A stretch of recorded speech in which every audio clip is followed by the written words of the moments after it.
Hello there. Welcome to another episode of the African Builders Show. Today we'll continue with our business building blog series, which I started the last episode. But before we go, I'd like you to do something for me. Please follow us across all social media platforms at the B360. This show is powered by B360 Media Company. So you can go to thisisbusiness360.com and check out our business news website. We have loads of information on that website, reports, industry report, opportunity report.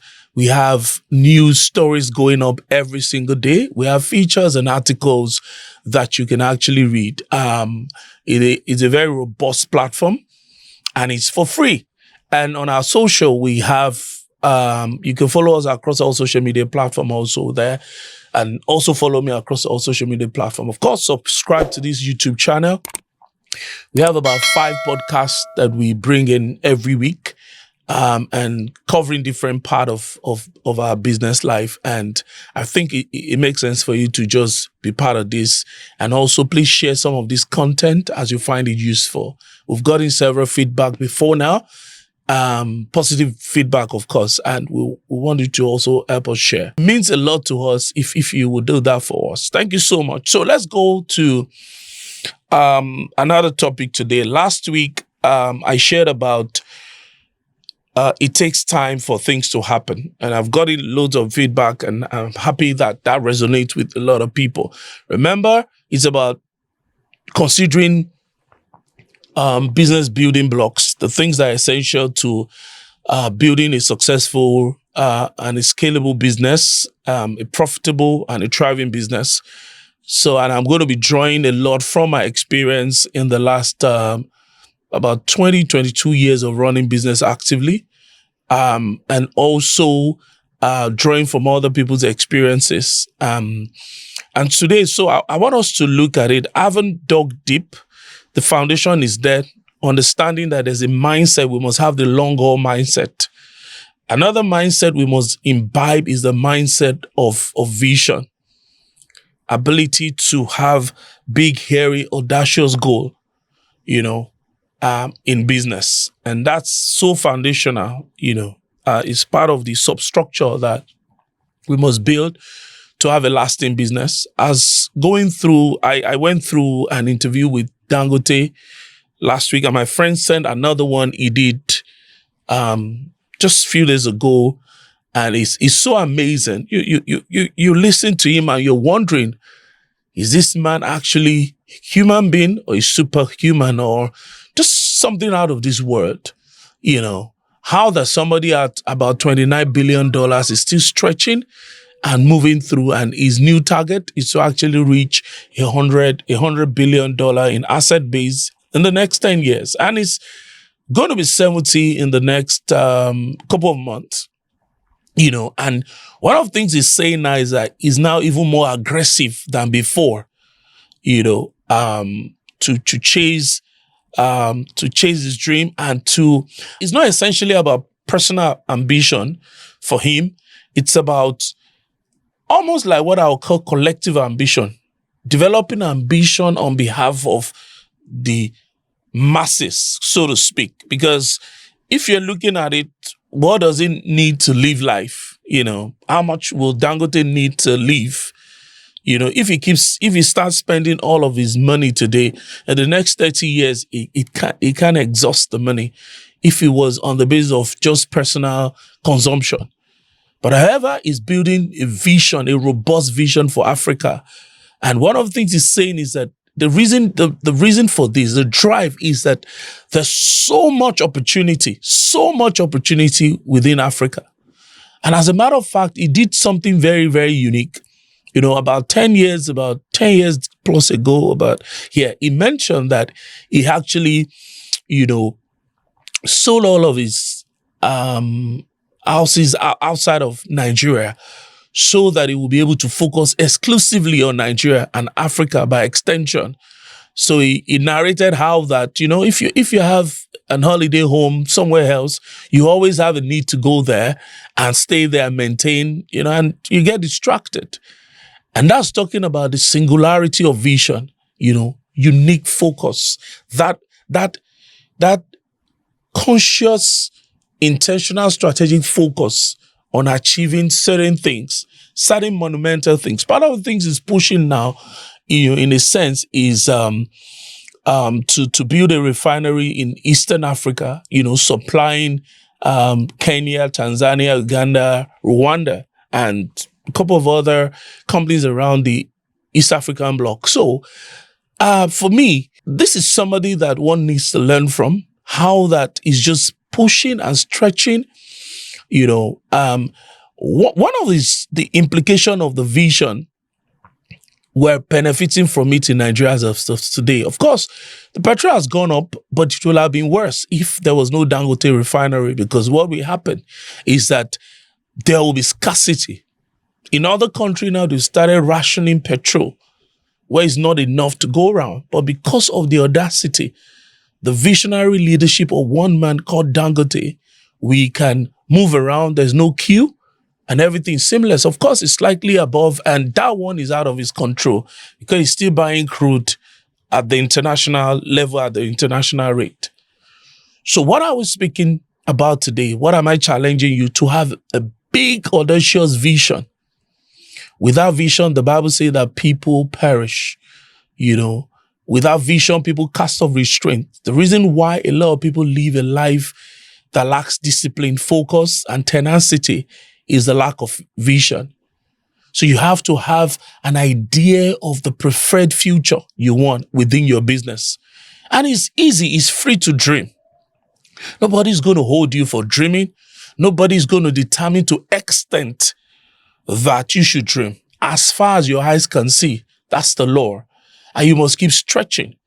And one of the things that stretches your vision is exposure. And that's why you need to expose yourself to education. You need to expose yourself to possibility. You need to travel. You need to read. You need to expose yourself to things that people have done. How do you develop vision? Initially, your vision might be impacted by the voices within your industry, the voices of possibility. So it's okay not to probably even start out having like a unique vision.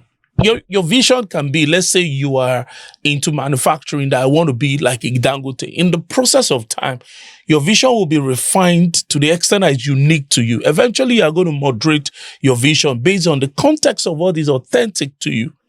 However, you can draw inspiration from possibility and success stories from your industry, or even from other adjoining industry. It does not matter. Once you can see that something is possible within a particular sector that you play, you can start envisioning from that to say, I want to be like this person, or I want to do more than what this person has done. But to have a laissez-faire approach, a very free approach to business success, to building a business without having a unique, defined vision of where you want to be, is going to be catastrophic. In fact, you are not going to move any further. You're not going to make any progress. And if at the end of the day, what you want is a lifestyle business, of course you can define it. That's a vision in a sense.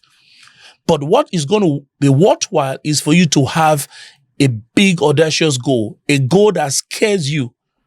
A goal that when you think about it, scares you to the bone, and that will be the source of motivation and inspiration.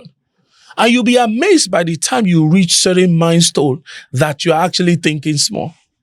I can remember vividly in my business, there was a figure that I projected to do, last year. And by September, we had achieved that.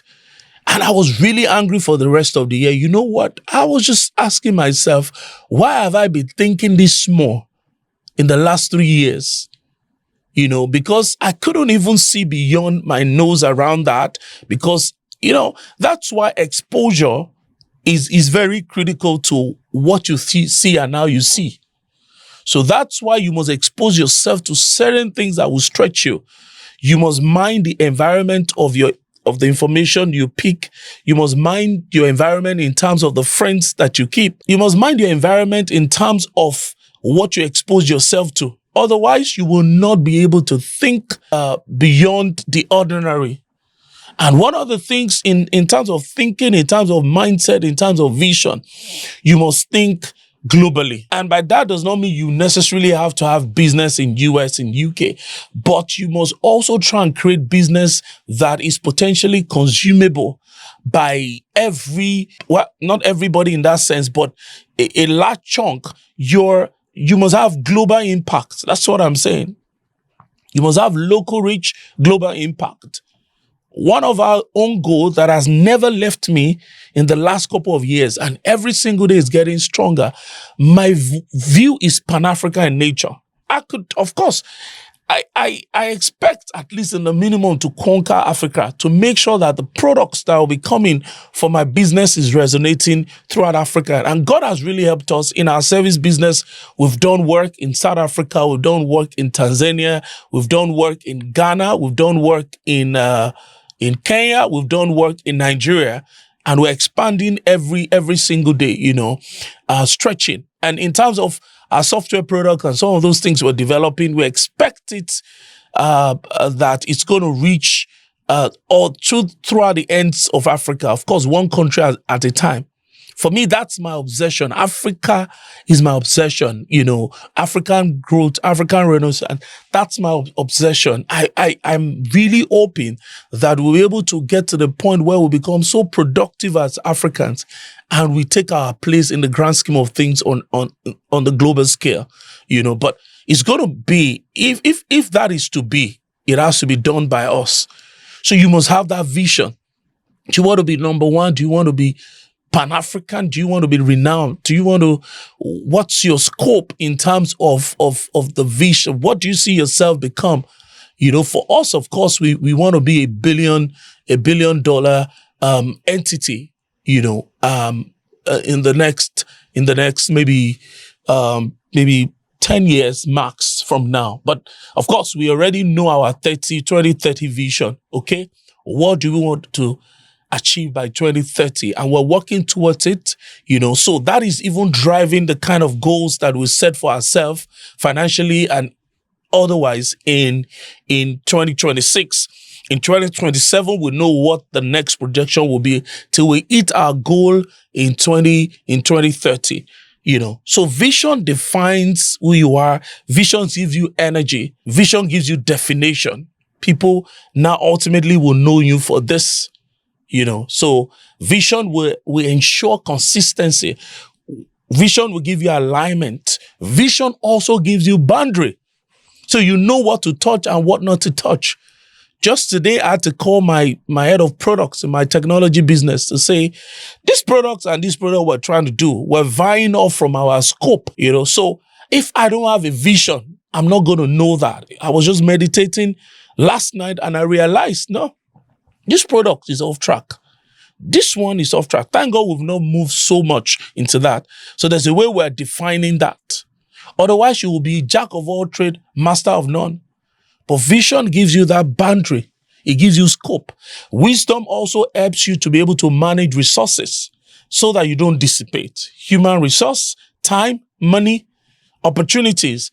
Once you have vision, it helps you to define and to be able to allocate resources properly, because you cannot possibly change everything in the world. So shining object syndrome will not affect you if you have a vision. If you have a vision, if you have a compelling vision. Of course, with vision comes impact. You want to be able to do something that in the years to come, you can be case study, you'll be a point of reference in certain places, certain industry, certain conversation.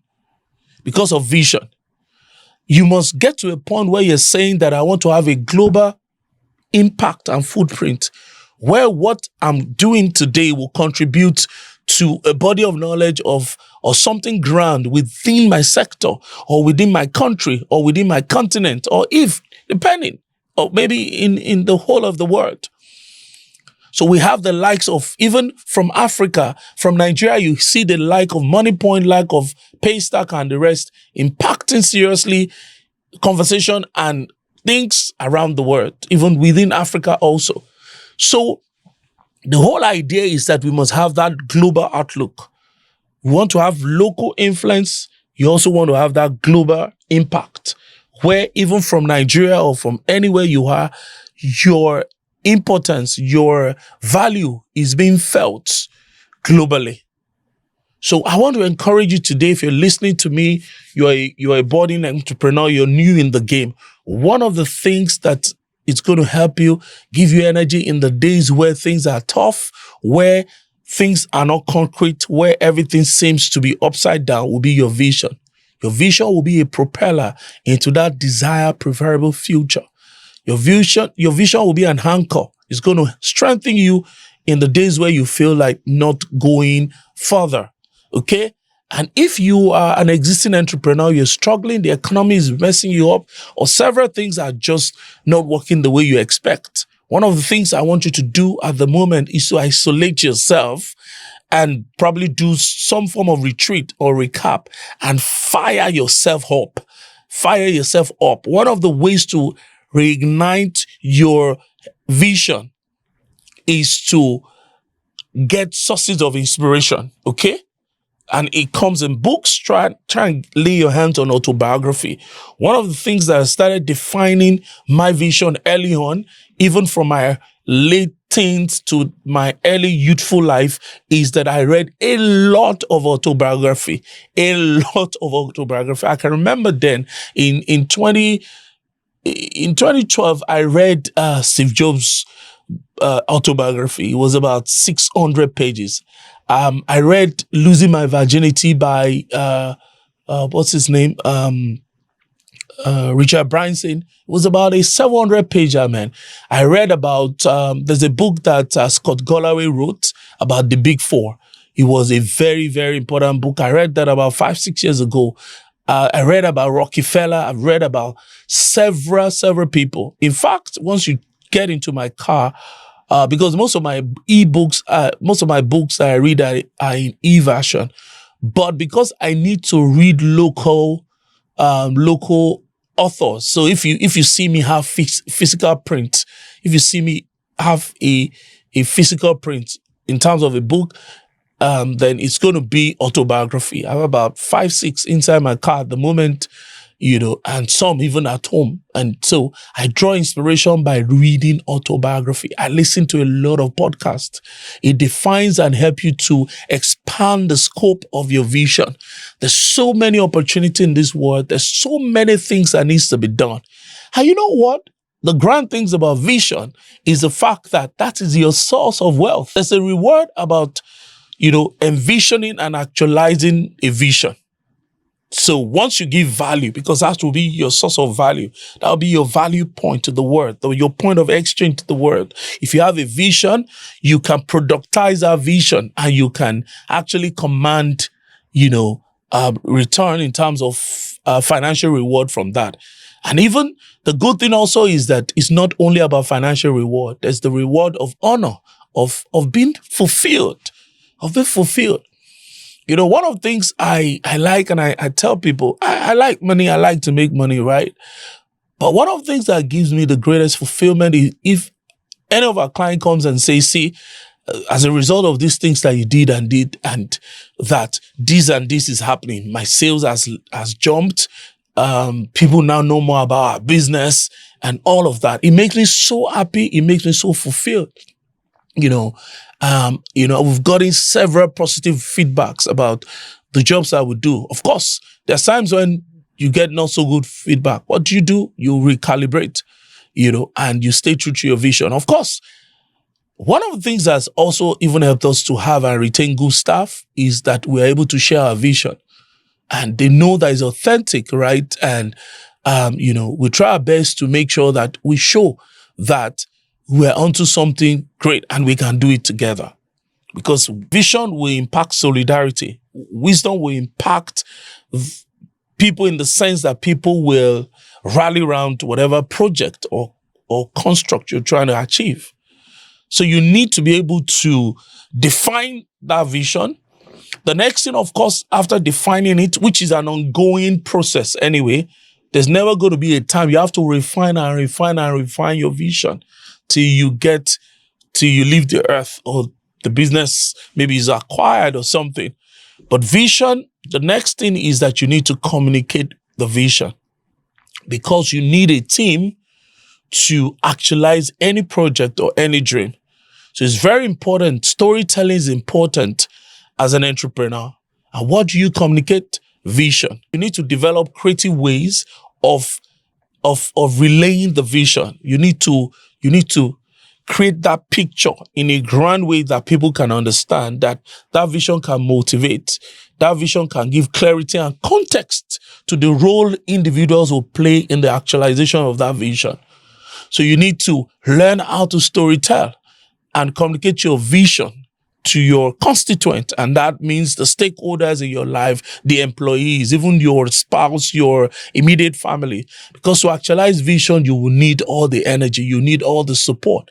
But the whole idea is that you must be able to communicate it in a crystal clear way that people understand it and people can move with it. There's a scripture that says, write the vision and make it plain, so that they that read it will run with it. It is what people can read clearly, what is clearly articulated that people can run with, so that it's going to be speed in the right direction. So you need to be able to communicate it. In fact, in the minimum, it's been advised that every 28 days, you must communicate your vision to your team. Every 28 days. If you can do it on a weekly basis, you must communicate it. Some people will not get it initially. And that's how, like, some people will catch up on a vision or anything. They are late bloomers. But if you keep communicating, they would get it. They will get it and they will run with it. So your vision must create that inclusiveness, because as an entrepreneur, there are subset of vision that must align inside your big vision. So you must be able to create and give allowances for other people to express their vision within the ambit and the context of the vision you have as an entrepreneur. So you must be able to also, you must be interested in the vision and desire of the members of the team to understand, what are you trying to achieve? How does it play out in the context of this? And one of the things I would also like to share, thirdly, is that you must be a vision supporter. You must also be part of other people's vision. You must also be part of other people's actualization.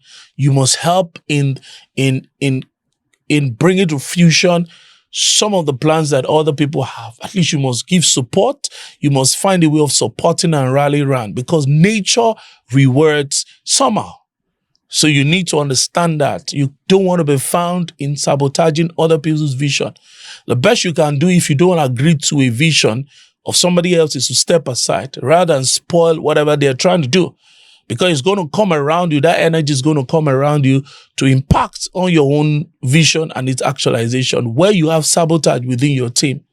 However, you should be able to support people within your team and people outside your team, your friends, your colleague, other people that are trying to achieve things, because nature will reward you eventually, as you will also have vision bearers, burden bearers, and all of that. So guys, vision is very critical in business. Without it, you are not going to go far. Without it, you are going to get tired every now and then. One of the things that re-energizes people, as we've discovered in this whole journey of entrepreneurship, is having a very big, hairy, audacious vision. A vision of a better world, a vision of impact, a vision that goes beyond you being able to feed, you being making money. It's about impact. It's about local reach, global impact, and I hope that some of these things that I've shared with you today about vision will help you. So before you go, if you have really enjoyed this session, I'm sure you want others to miss it. So I would admonish you to help me share this content on your WhatsApp status, reshare on your social media. Most importantly, please try and follow us across our social media platform for the B360 expression. You can also follow me, the Dami Olariwaju, across social media platform, and go to thisisbusiness360.com to read. Is a news publishing site where we drop several content. And I'm sure you would have so much to learn as an entrepreneur. We're here for you essentially as an entrepreneur. There are several information there about different verticals and different horizontal topics within the market. There are reports and topical issues that we're sharing.